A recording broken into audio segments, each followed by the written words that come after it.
দেখতে পাচ্ছেন যিনি এই মুহূর্তে মঞ্চের সামনে দাঁড়িয়ে আছেন, উনি বীরভূমের নালাদি থেকে এসেছেন। জানে আলম শেখ, এনার নাম হচ্ছে জানে আলম শেখ।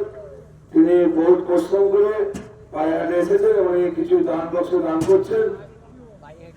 পায়ে হেঁটে এসেছেন, ওনাকে সবাই দোয়া করবেন। আলহামদুলিল্লাহ।